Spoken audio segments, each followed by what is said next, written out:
Thank you so much, Lonnie, and technology. It always lets us down, just when we're hoping that it won't. So I'm really, really pleased to be back here talking with this incredible community of parents and others who care about young people for this book. And in the social sciences, they have a pejorative term they use, which is me search. And that means when someone has framed a question using a discipline in the social sciences, that it really just applies to them, and they're just trying to work out their own issues by doing some research. But as a journalist, I'm not afraid to admit that I did write The Art of Screen Time a little bit as me search, in the sense that this was a book that I felt that I needed as a parent, and I wanted to know, what information was out there. It's really hard to believe that we're only a decade into the smartphone and tablet era, because it has transformed all of our lives so completely, the nature of our lives, with applications like Uber and Airbnb, and things really changing where we stay, how we move around, as well as how we communicate, how we address issues in our daily lives, how we learn, how we create. And the truth is that we don't have a lot of conventional collected wisdom that seems to apply to this situation. Obviously, we have decades of television and experiences with children in television, and there's research on that, but the fact that we can take these devices around with us, and the fact that they are easy for even young children, find them intuitive to interact with, the fact that they are full of an endless supply of content that is so appealing to people of all ages, really does make it feel a little bit different when a difference in amount or quantity becomes a difference in kind. So that said, something a little bit different does seem to be happening. It's a very, very new phenomenon, and that means that there's not a lot of conventional wisdom, collected wisdom. There's also not all the research that we would like to see. So one theme I'm going to be hitting tonight is that there are gaps in what scientists know and what they'd like to find out. There's also gaps in the research budget and who funds this kind of research. One of the notable things I found out when researching this was that the last major piece of federally funded research about children and media was published in 1982. It's crazy. At the National Institutes of Mental Health. And there's a new research agenda that's being put out now. Pediatrics put out a special supplement last year that kind of laid out a new research agenda. So this may be changing, but it is kind of astonishing. That said, I really want to start by trying to put forth what I see as a positive vision. I think it's so easy to get spiraled out into anxiety when we think about our families and screens and what's happening, that I really think it's important to put forth what is it that we do want. What are we imagining? What's our ultimate dream when it comes to how digital media is going to figure into our lives and in our kids' lives?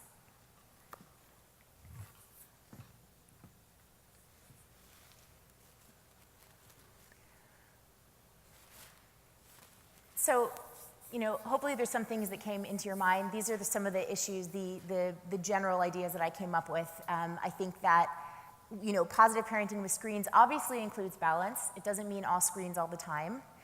Balancing screens and non-screens and figuring out a harmony and a rhythm that works for your family. And that also comes with the idea of intention. So the idea that we know why we use the media is not using us. We have an idea about what we want to do with it, how it should figure into our family lives. Our children are able to state that intention, and we're not just automatically picking up the phone or turning to digital media because it's a break from something or it's something that's just become ingrained. So with those things, so we know why we don't use it, and we know why we do use it. And why do we use it? Well, there are a lot of great reasons to use digital media. It plays into our lives in a lot of really positive ways, and it's important to remember those ways. I think some of the most empowered users of digital media are using it as a creative tool. They're using it to create artistic works, to engineer solutions to the world's greatest problems. So learning how to build with digital media is kind of a key pathway that we'd like our children to get very good at as they mature.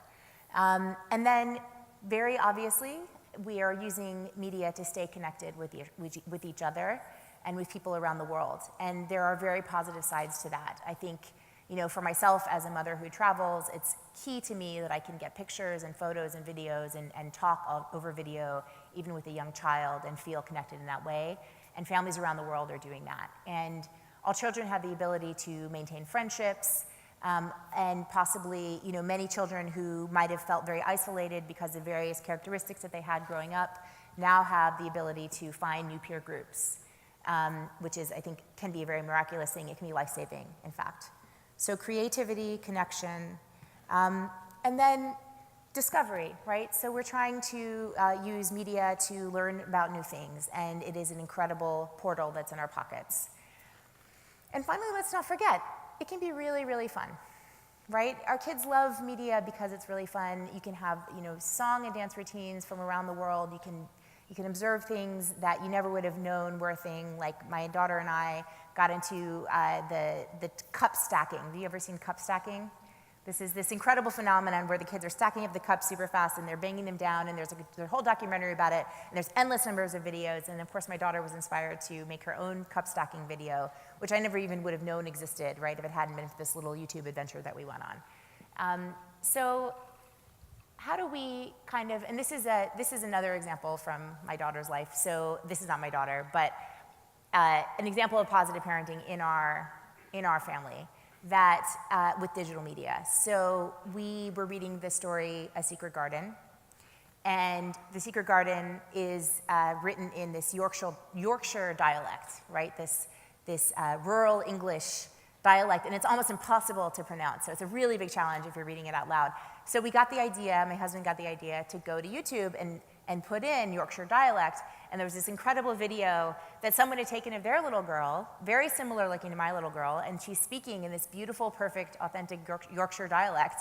And so then the whole family is learning to imitate the accent, and it's just incredible. It's this really fun adventure where we can learn something about the world. And when I was growing up and read The Secret Garden, I had no idea what it sounded like, so it was actually a big enhancement for us.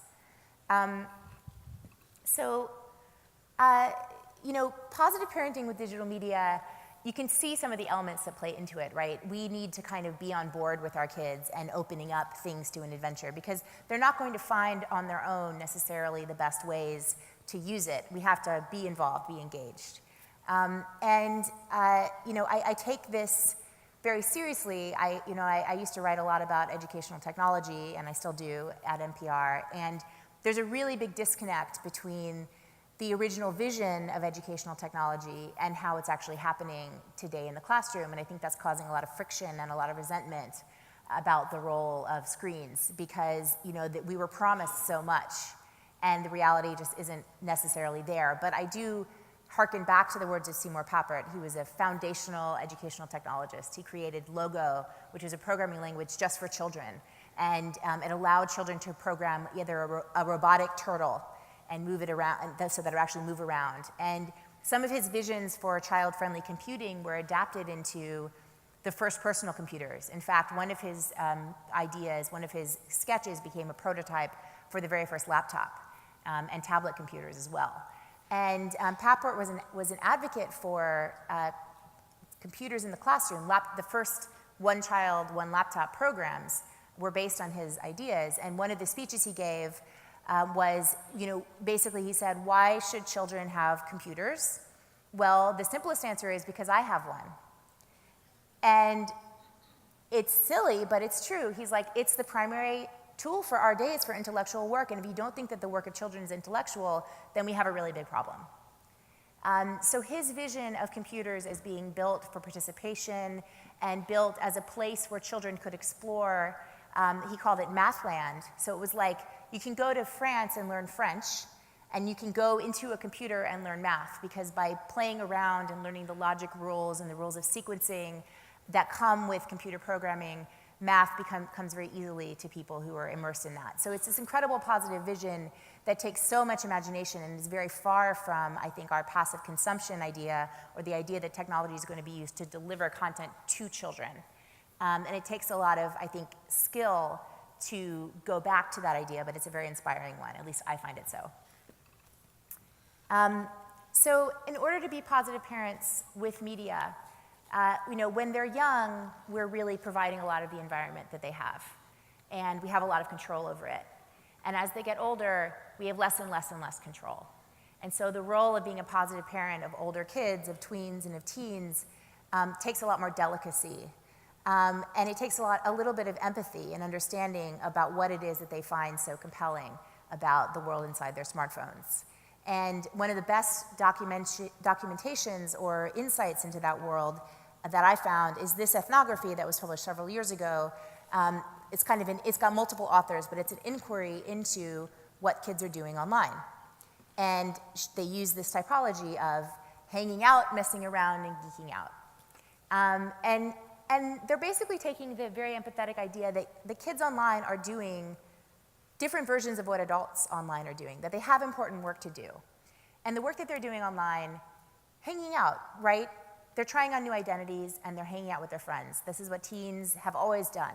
By the time kids get to be 10 or 11 years old, their peer group is the most important thing to them, or it's getting to be the most important thing. And they need to be, they really have a deep need to be in communication with their friends and to learn what their friends are doing. And that's fine, that's part of growing up. The question is, basically, the parents worry about is how safe is the environment that they're in, and how positive is it socially? Are there ways to promote more positive social mores in that scene, knowing that you don't have total control because it's their friends and not yours? So hanging out, messing around may not be what you think it is. The way that they talk about messing around is that the kids who get into new media in a positive way can use it in so many ways that are creative. They can remix culture, they can recut music, they can make music videos where they're lip syncing on things, they can edit photographs, they can take background images and alter them. So there's all these different ways that kids who get a little bit literate with technology can start to make it do the things that they want it to do, and this is very exciting for kids. And because technology has so many different entry points, it really is a world that they can learn to interact with creatively. And then geeking out is this discovery idea again, that there's ways to do deep dives, to get very into a community, whether that's fan fiction, science fiction, or whether it's making clothes out of duct tape, or literally any interest that a kid wants to immerse themselves in. The digital realm can be a place to connect with the community and to share. And so then our question becomes, if we could recognize these positive applications that teens and tweens can get into online, how do we facilitate that? And the methods that Mimi Ito, who's the lead author of this book, talk about, she uses this incredible methodology called positive deviance. And the idea is that in a group of people, you look for the ones who are, a group of people, let's say, who may be at risk, like teenagers using cell phones. You look at the ones that are doing really, really well, and you ask what makes them different. And what Ito and her students are finding is that there are certain behaviors that parents take part in that make it more likely that their kids are going to have positive, creative, discovery-rich experiences online. And those kinds of actions include sponsoring and brokering. And what that means is they're parents who non-judgmentally listen and find out about what their kids are interested in. They try to enter into that interest with them if possible. If they can't be the person to enter into that interest, they help them find that person. So there's a mentor maybe in your kid's life. It's like, your kid's really into Minecraft. You might not be a Minecraft person, but maybe there's a person who is really into Minecraft, like a nephew or a babysitter or someone who runs a summer camp, and you introduce them to that person, and that person becomes a mentor for them to take that interest and really build it into something great. And so sponsoring means basically helping and supporting kids' interests and finding out as much as you can about them. And brokering means introducing them to new opportunities that are connected to that interest. So if you have a kid who's really interested, for example, in taking pictures of her food, right? That could be something that could be a connection to blogging, it could be a connection to recipe writing, it could be a connection to photography, it could be a connection to learning more about restaurants in her town and being a writer of tourism. So there's all these different entry points or exit points, steps further, bridges from whatever it is that our kids are interested in online. And that includes, even when they're just being social and making friends, you can always have more skills in that area as well, and that could be something that you as a parent can help broker, provided that you keep the conversation open and the conversation you're having with your kid is not just about limiting their use and monitoring their use.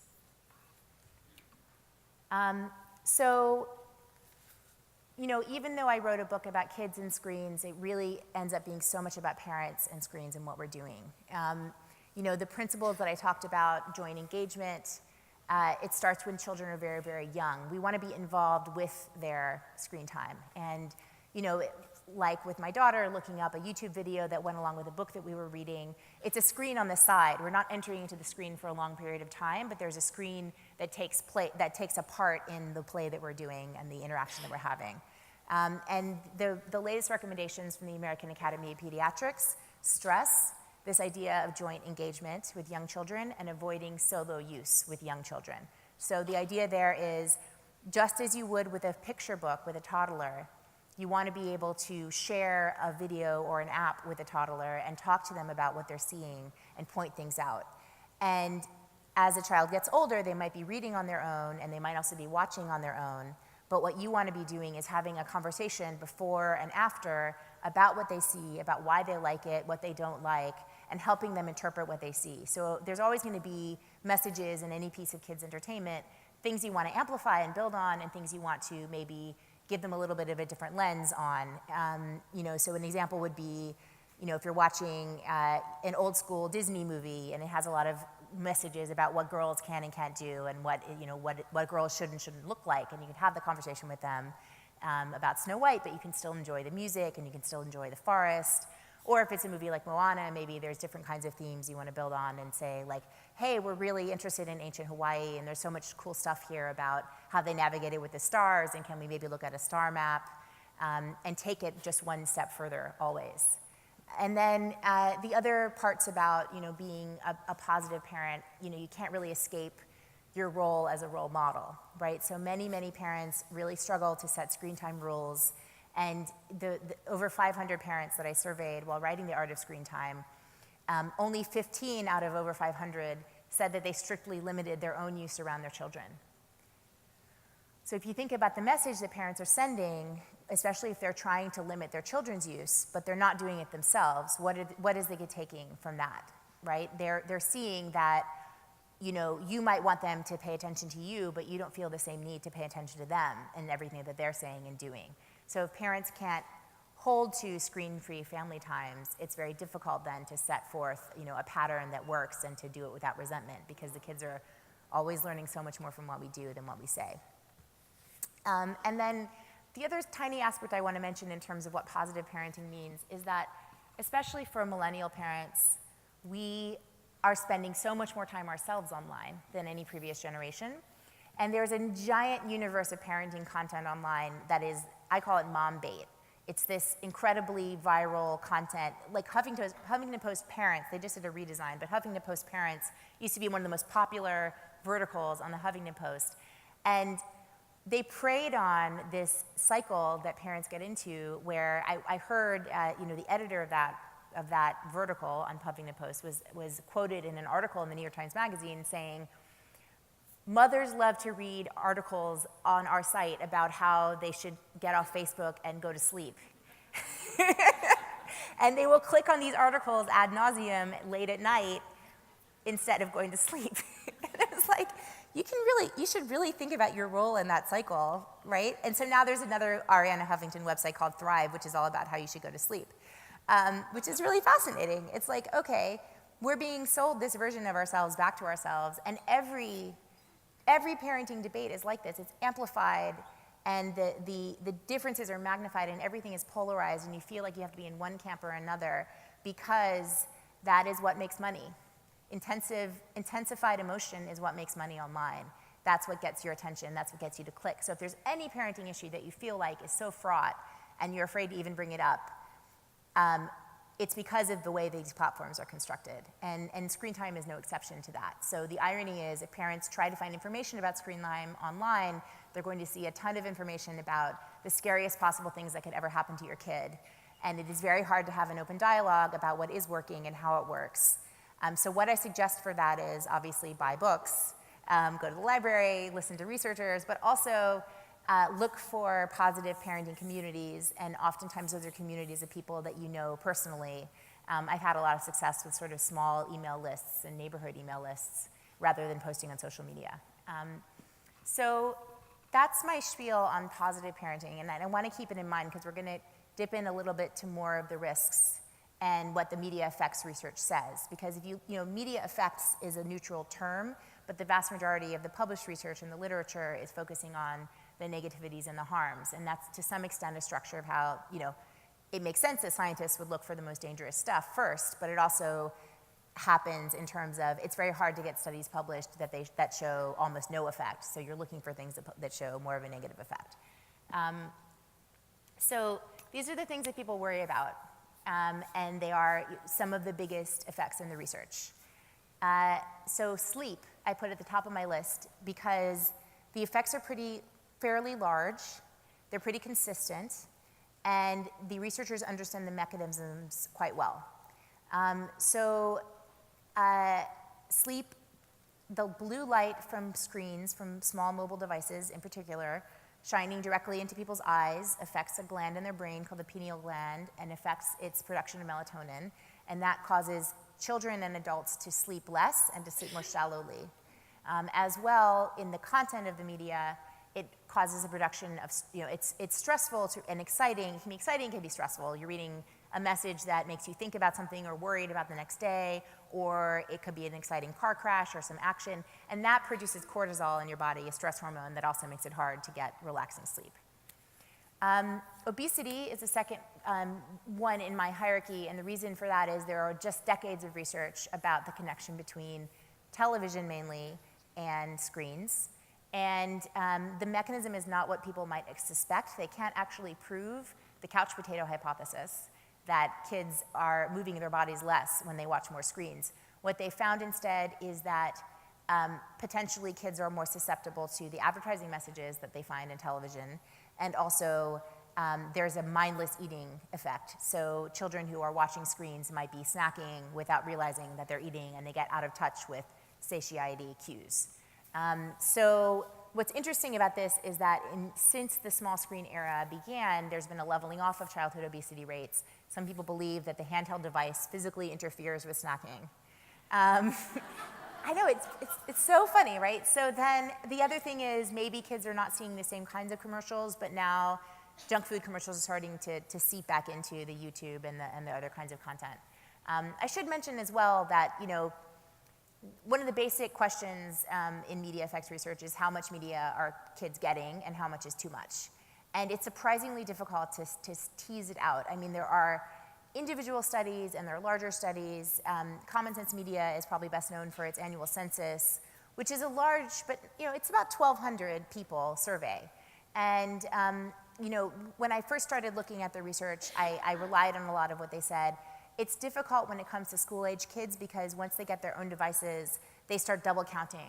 So the media, like the way that the census, the Common Sense Media counts it is if you are listening to music and chatting, video chatting, listening to music and IMing and doing your homework, it's like you could be doing 3 half-an hours of media in 1 hour. So it's 90 minutes. You could be 90 minutes in 30 minutes. And so it's a little bit misleading to count it that way. But what's you can kind of trust is for younger kids, we're looking at about 2 hours and 20 minutes a day, and it's been pretty steady for like a decade and a half. The only difference is out of that 2 hours and 20 minutes now, 5 years ago, it was 5 minutes a day on mobile devices, and last year, it was 50 minutes a day on mobile devices. So out of the overall 2.5 or so hours, more than almost half now is on the mobile device. So that's with young kids. With older kids, it just becomes really hard to count it, as I mentioned. And with adults, I mean, think about it. You've got your phone in your hand. How many hours are you awake? It's easier to count the hours that you're not with the media.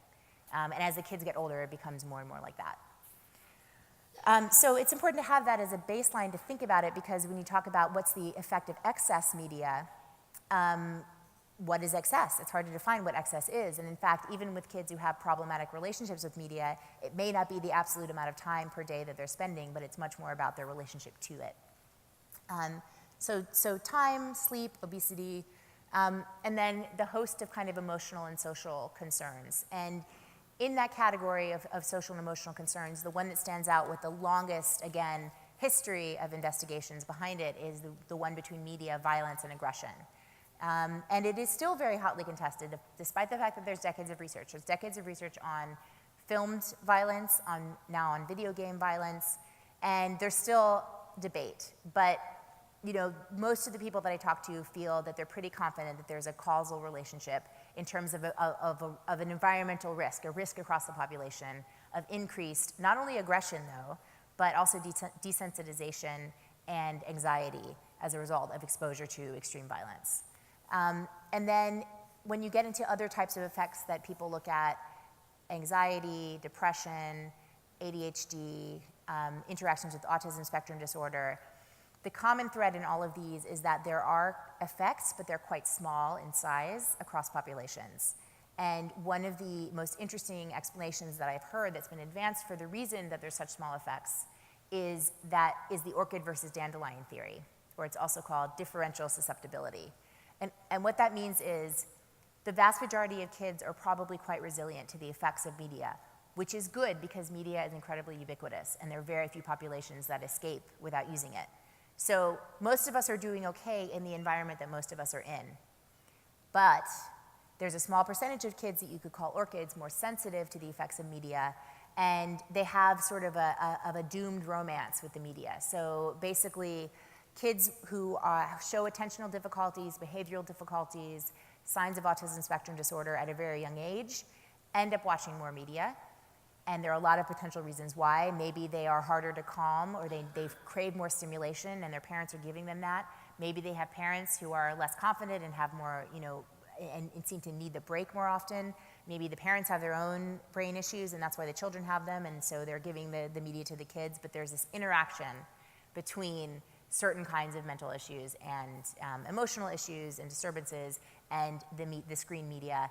And we also see it happening a little bit in the other direction, in the sense that exposure to media, it's pretty common that when you snap off the screen or you take away the media, that kids will react with an outburst, an emotional outburst. And that is kind of a sign of them being very wrapped up in the stimulation that the media is offering to them, and potentially maybe a little bit too wrapped up. So the angrier that they get when you take it away, essentially, the more that's a warning sign that their relationship to it may not be the most healthy.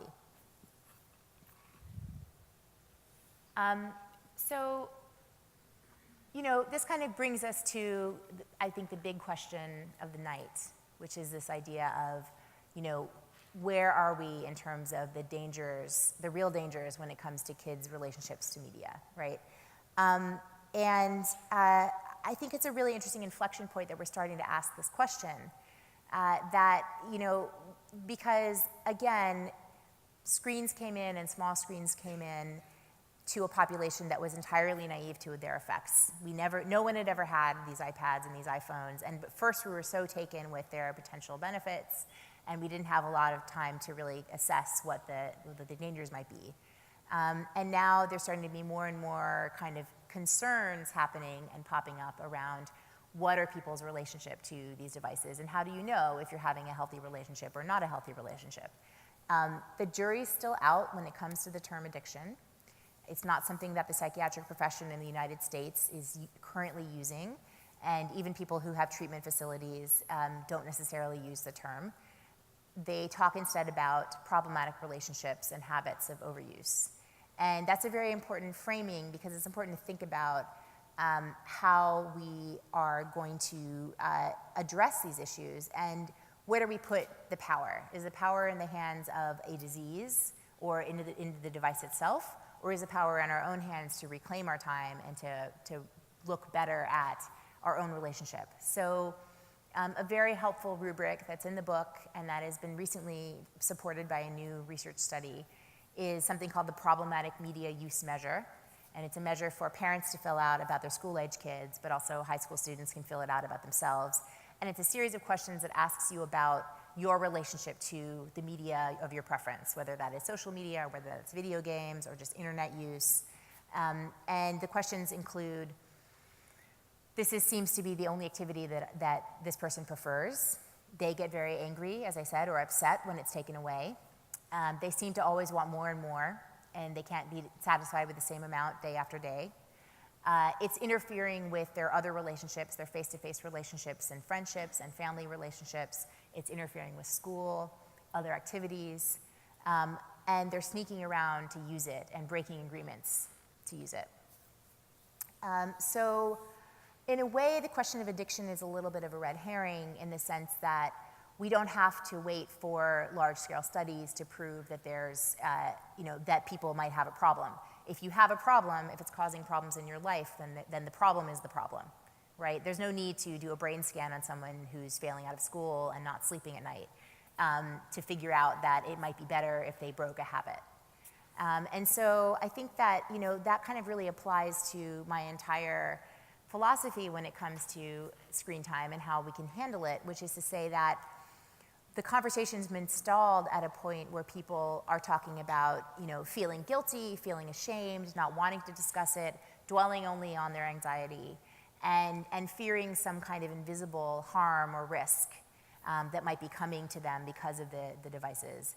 And the fact is that we have the ability to use our critical powers of observation as parents, as school faculty members, and as for teens themselves, to use their powers of observation and say, hey, I don't like what's happening, or there's things that I don't like that I'd like to improve on, and I think if we changed our habits or altered our family rules, we might get a better reaction.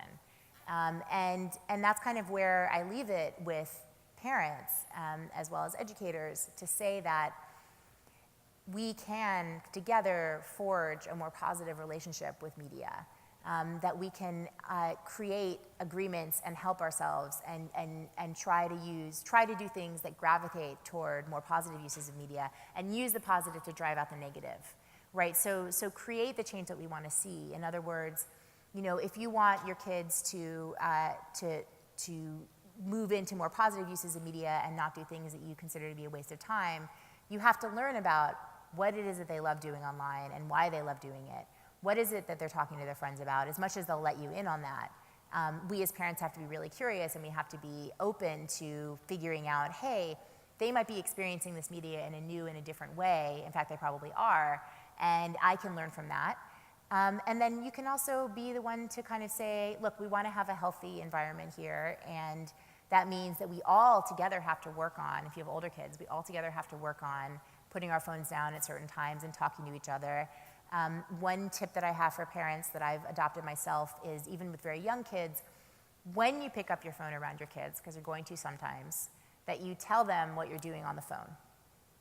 Because it used to be that parents were always demonstrating the business of being an adult around their kids, and their kids didn't even in the background kind of way. If you're reading the newspaper, or if you're paying bills, or if you're talking on the phone, your kids can see that and they know what you're doing. But if you're doing it all on the phone, it's this secret world that you're disappearing into, and they don't share it and don't know it. But if you start saying, hey, I'm going to find out what the weather is this morning, or I'm going to text your dad to pick up milk, then they have a little bit of insight into what the phone is for and why we pick it up. And conversely, if you have a bad habit of picking up your phone around your kids, and you don't want to tell them, hey, I'm checking Pinterest one more time to see if somebody liked my image that I uploaded, that's a little bit of accountability for you. And it also encourages that kind of transparency, because it models the idea that we pick up the phone for a reason and we know why we're doing it. And your kids are that witness for you. They know, they're seeing everything that you're doing. And so, I sort of believe that parents can become much stronger in the way that we assert a positive vision of screens. I think that we've been given a bum deal in the sense that, we're only told that we're supposed to say no. Sonia Livingstone, London School of Economics, told me this. Parents get 10 ways to say no, and they get no ways to say yes. They don't know why we're supposed to be saying yes or how we're supposed to be saying yes. And so I'm here to say that there may be a way to say yes, and to figure out, that there is a time and a place for media in a positive way. And that doesn't mean that there's not points in time when you might want to do, something like an intervention, or something like a detox, or a more drastic situation if a kid's in that kind of situation. But I think that we can take yes for an answer, in the sense that if most of our kids are most of the time doing well, we can build on the positive, and that's always going to be a better way to move forward. But there's one more dimension as well that I want to mention, and that is, I think we're also at an inflection point on a society basis. So this is a parenting book, but it's not just about parents, right? 10 years into the smartphone era, a vast range of issues have been raised. And I think there's a growing sense that the people who run the industry have some responsibility to bear for how these devices are constructed, how social media platforms are built, and the amount of energy and attention that's going into capturing our minds and our eyeballs. And so I really see that there's historical analogies to this moment, because America has a history and a record of calling our industries to account when they overstep a line. And so, in 1965, when Ralph Nader wrote Unsafe at Any Speed, after 65 years, finally there's a conversation about seatbelts in cars. How many people died for no reason because the industry hid the evidence, and finally someone came and took them to account. And now, it's 50 years later, we have wonderful, car crashes plummeted partly because of this change in engineering, but it took a lot of activism to bring it to that point. A similar inflection point happened in 1980 when, a mother whose 13-year-old daughter was killed by a drunk driver started Mothers Against Drunk Driving. And they made change in a different way, not just holding the industry accountable, not just changing laws, but also helping be the brain trust behind social change and changing our concept of what was safe and what wasn't behind the wheel of a car, and putting messages into public service announcements and into television shows to say there's such a thing as a designated driver and friends don't let friends drive drunk, and changing the way we all thought about how we used those tools, the tool of the car that was so important to us. I think there's ample and fertile ground for such kinds of campaigns today, not just about texting and driving, although that's a huge outstanding one, but also about texting while parenting and texting while being a friend, and what does it mean to really be there for someone, and what does it mean when you are distracted all the time. And how people feel about it. The anti-drug campaign where the kid says to the dad, "I learned it by watching you." I mean, that's kind of where we're at. Like the kids are watching the parents, especially the millennial parents, and we need that kind of campaign, I think, maybe to think about it a little bit differently. And then finally, the one in the 1990s, the big tobacco settlement, where, decades and decades and decades of trying to hold industry accountable. So it's a little bit of a call to action to close, to say that, we have changes to make perhaps as parents in our families, but there's also changes to be made on a social level, on a legal level, and also in the industry. And I think parents play a role in making that moral impetus felt when it comes to screens, so that we can all practice the positive art of screen time.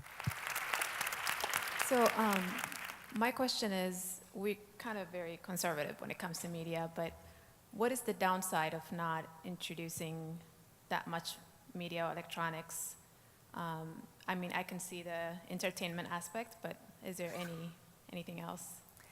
I don't think there's, if you have a comfortable rhythm and balance in your family, especially with young kids, it's great to let them build the habits of reading and of playing on their own. And, if that's how you're most comfortable, it makes a lot of sense. I would just say that, the digital media is going to come in to your lives as the kids get older, especially at school, and then very soon after that with friends. And so it helps to have a container of how to manage it that's in your family habits already. If you don't have any rules about it because you just don't have, your rule is one big rule, we just don't do this.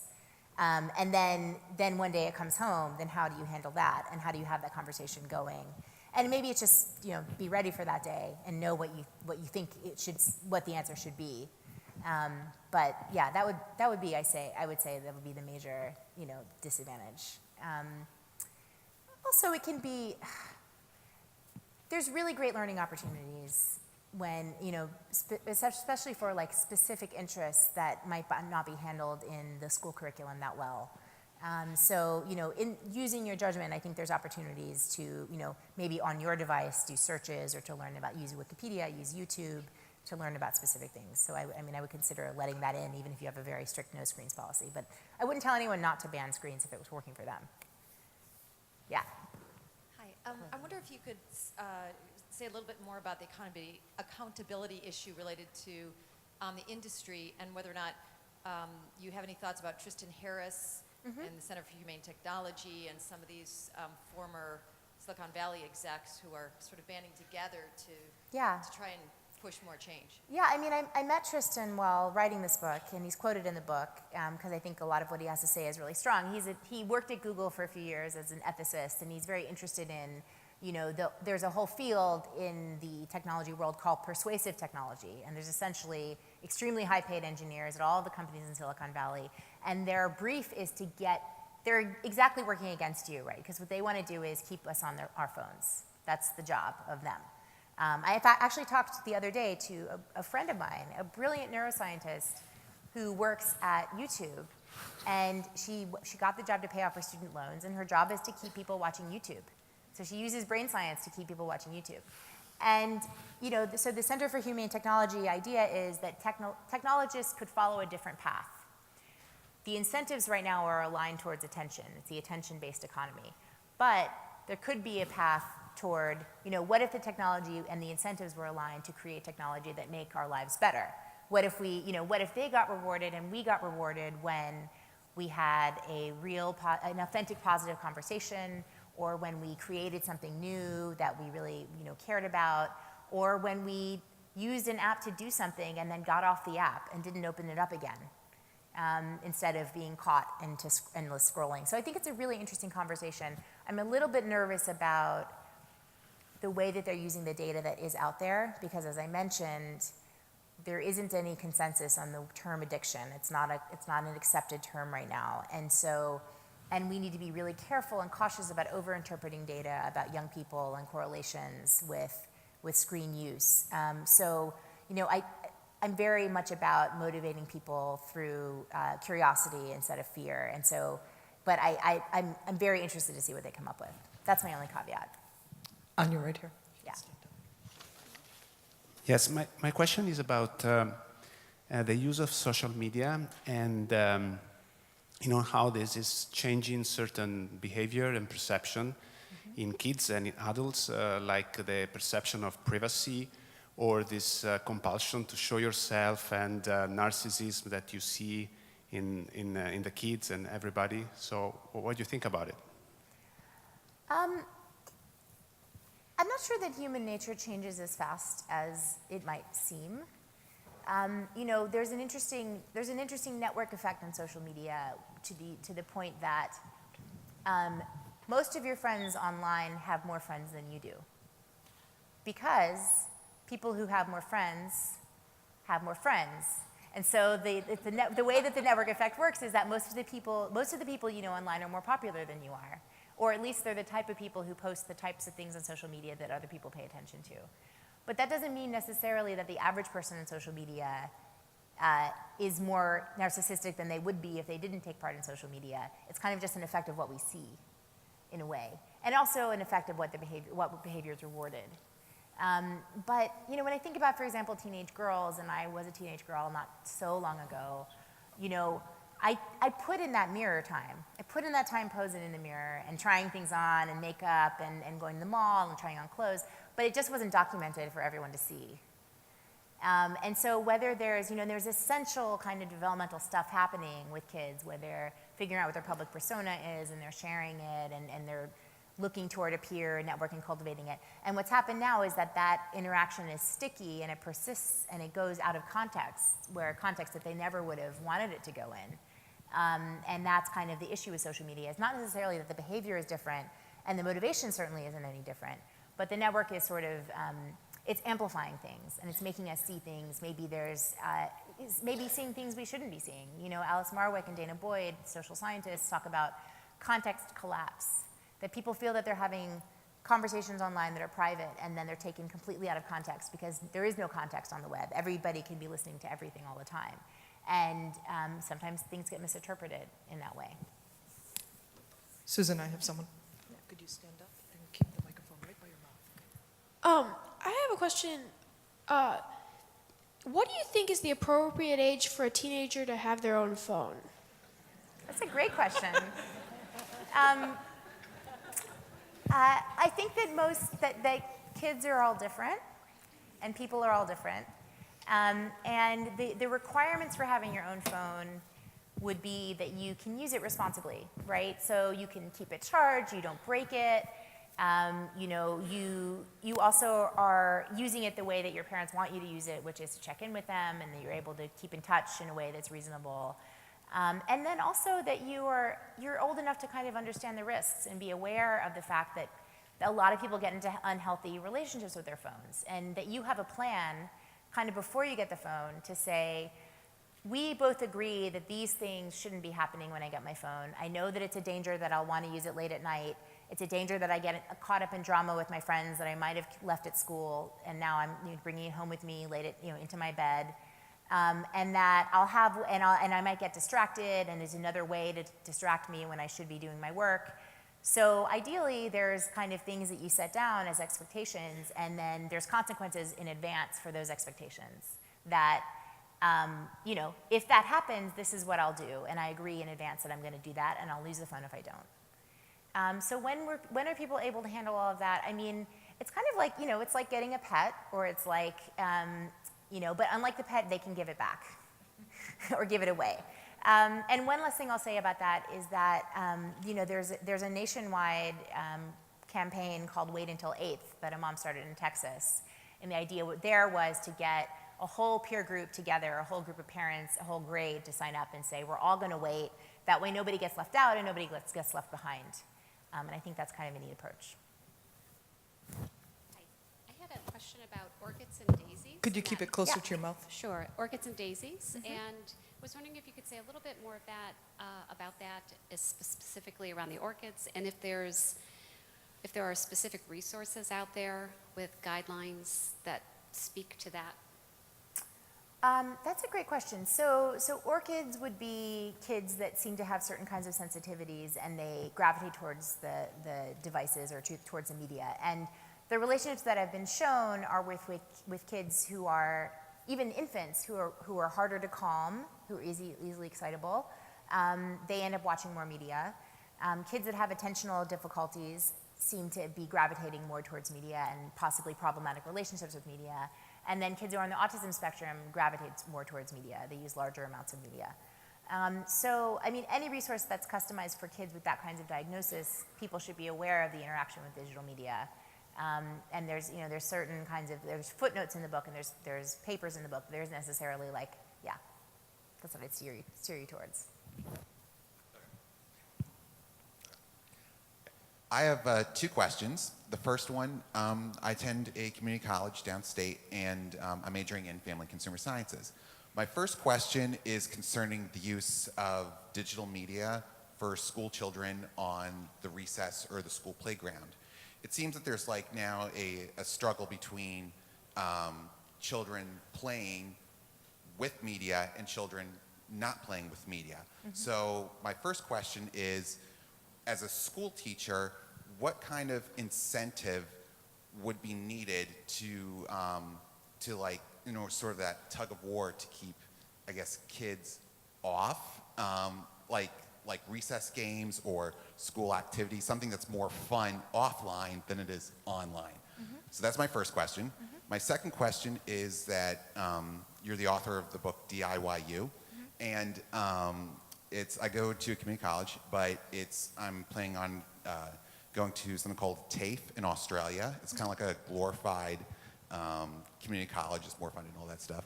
But my question is, because it's more, the institutions down there, they're more technical, but it's more respected. Whereas here in the United States, colleges, for lack of a better word, kind of like a filtering process. So my question to you for the second one is, do you see something more of a TAFE institution being set up here in the USA? So those are my 2 questions. Interesting, yeah. So to your second question, there's a ton of conversations going on right now about expanding technical education. It was the only line in the State of the Union about education, was about vocational schools. And the Higher Education Act's being debated right now, and there's a lot of interest in kind of elevating technical education. And I think, overall in the US, higher ed enrollment is declining. So the creation, if there's going to be opportunities, they're probably going to be for adults, and they're going to be closer to the workforce. And so things are looking up. To your first question, anything that schools can do to kind of encourage face-to-face communication, whether that means creating special games or even rewards for leaving the devices out for a day, I think would be interesting things to try. I think Susan's got another one in the middle. Could you stand up for your question? Sure. I just had a question. in August, we moved to Los Angeles, and my kids are attending after living here. We chose a small progressive school, and they have no media in the school, not just kids, but a no media policy until middle school, which is actually 7th grade. And I've had conversations with the administration, about what is their reasoning, and their reasoning is that kids everywhere and parents everywhere, it's everywhere in the home, and when kids leave, they're on, they're on their gadgets. And I'm feeling this real discourse because of the positive things, that you have stated, and I feel like I've been talking to, they feel strongly that it's just that we don't need it in school. And I think just with your background, and I know how much all of those things have changed in school, but I was just curious if you had not feedback, but if this is common. It was the first school definitely that I went to and that my kids attended that there was no, and once they hit 7th grade, there's a lot of robotics, a lot of those, more positive things. So that's kind of my question. It's not really a question, but just your feedback, your feedback on that. Well, I mean, devices have gotten into our schools very, very quickly, and there's been tons of it's almost been like whiplash because, like iPads were the most popular educational device, and then they Chromebooks and laptops rebounded because the schools realized they needed keyboards, and so it's a little bit of a muddle when it comes to educational technology policies. And what I found is, although I am familiar with the cutting edge and kind of the best practice when it comes to tech in schools, you rarely see those things. What you see in the middle of the road is kind of devices that are tools of distraction and get bogged down in, and also are delivering kind of unimaginative curricula that's kind of drill and kill, just with new bells and whistles. So, it's rare to find the best practice, but I think that learning with, I still am kind of a Seymour Papert acolyte in the sense that I believe that because our workplaces are full of technology and because they're primary tools of intellectual growth, that children should be getting really good at them. I talked to one creator of a coding game for young children who started it because he saw his daughter in 6th grade trying to get into robotics and being the only girl, and seeing a lot of people didn't see pathways for kids like herself to go into robotics. And he said, if we taught coding the way we teach reading, we would teach it to kids who are starting school. We would teach it with songs. We would make it fun. We would surround it with stories. And instead, we throw kids in the deep end in 9th grade, and then we're surprised that they don't make it.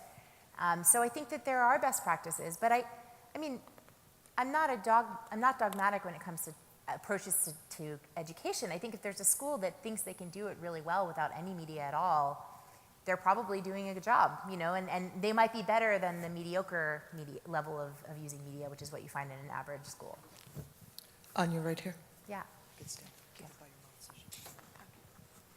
So you talked a little bit about the joint engagement piece in the beginning.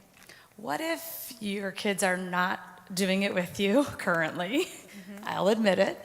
Do you have any advice on how to slowly become a part of that world with them? So it's a great question. And, one of the moms I talked to said, she's like, I have an athlete kid and a gamer kid, and I know how to be a soccer mom, but I don't know how to be a Minecraft mom. And I think that's really telling, because we are kind of in this, they're entering into this interest world, and one of the allures of it is that it's kind of a private world that belongs to them with kids. And so, maybe you can bridge the gap in the other way and try to share your media interests with them. If there's certain kinds of movies that you like, or music, pop culture stuff that you can kind of share with your kids, that might be one way in. Or maybe it's about a school project and some kind of research that you're doing, or something new that you're learning together. So there's always a chance to maybe expand outward and understand that they might want their protected space. But that you're going to be there, and that it's legitimate for you to ask questions about what they're doing online. Just like you ask them what happened at school today, you're totally within your rights to ask about what they're saying and what's going on in that world too. Yeah. Just to start out, the talk was really good. Thank you for. Thank you. Thanks for coming. But for my question, do you think usage of devices in schools for educational purposes could influence kids that get their phones after they go through school using devices to help them with educational purposes. Do you think it will influence them to use the devices not only for just video games, but like learning purposes? I really hope so. I think that's the point. I think we want our kids to be learning how to learn with devices and to see what they can be used for. And that's part of the point of using your tech in school for projects and for research and for creating presentations. Those are all, yeah, I think that's totally supposed to be what the point is. It may not always work that way, but yeah. Susan's got question.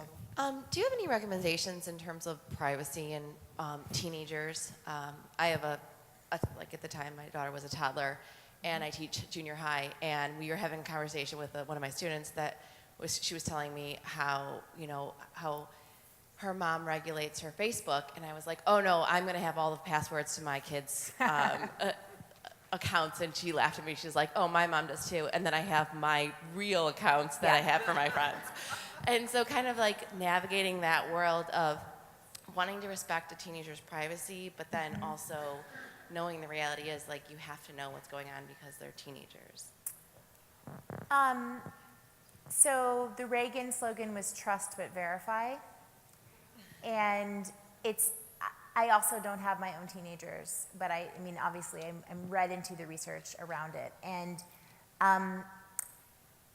it's very interesting because when you said privacy, I was thinking immediately about surveillance, and I was thinking about, the concerns that we all have around our children's privacy in terms of their data at school and who's seeing it. But then no, you were asking about how you would be able to invade your child's privacy, right? And have that total panopticon surveillance that you like, the drone hovering over them at all times.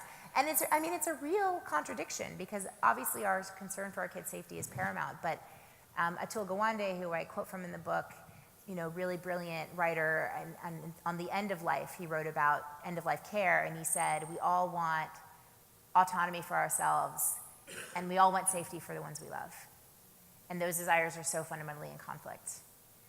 And we obviously need to arm our kids with an understanding of what is and isn't safe online and what it feels like when something's unsafe.